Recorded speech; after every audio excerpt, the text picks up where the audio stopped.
amun hin nuam khop maya helai hi ngai tlang an ti kha ni na kulai phơn natural vi kho tha mo so kha ami kha au ma nei tak kor dang chu ka ken tho ma se kan tilak lo ka in ha le lo mai anga chuan hi khilai khi tlang chung khi rei ek tlang kha ni ta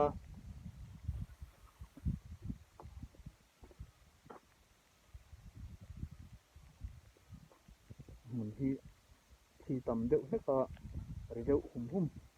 reng mai ni anuam khop mai lai hi hei chhouna oma lai tlang pawng te khian han kal theia chuan hi lai hin kal ve fe chunga yang atlang tak tak han kal tur chuan a hmun hi nuam em boka lai chun van nei khop mai boruak tha khop maya nge ribeng cheng le motor ri ti velang chi kha om lawa a ha dam thla khop maya ti hian unzu chol ha dam zuai ani thiam pa nen mo chuan kan ho chhole don to a hian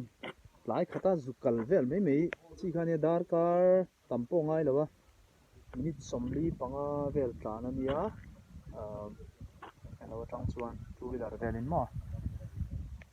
aizora tanga ri ekin minute somli panga vel bor niang atlan chak deuh phei chu dar kar chan ve an tlan ang karing buang sang in tlan theia lai hi amun chuni mai ngai tlang ania nuam khop mai ngai tlang an tina chan tak hero hi chu ka hret chi alawa ama se karin dan chuan ma ram huai lal nu an tia rei ek tlang huai lal nu kholu alali khami fanu thi kha an phu chan ani kan ring deuh ngata a fanu kha ngai te nia ngai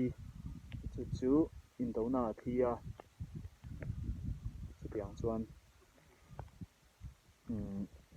enge a fanu kha ngai lu tu kha kita atlang ponga khanin lung to lot oma khami khanin thut na tok vel lek khami kha om ani chu chuan hata khanin a thu thin ani chu mo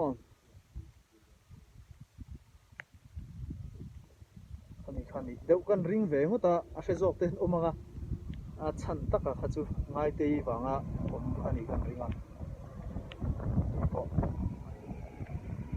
ka hilia a kung vel hin nuam khop mai fai nuam boka a se thi tam ve deuh hleka two wheeler chuanin a hla om ve thina chang chuan fur lai le engemaw vel hei thi tam lai vel chuan mo tlan phim khurangai mi hi a thlo ve deuh lep zel pai ve det zel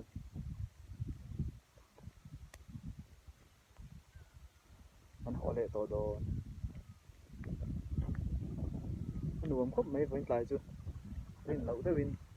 hei khaw om dan po lemin khaw dura nisalu tuka chuan anin oma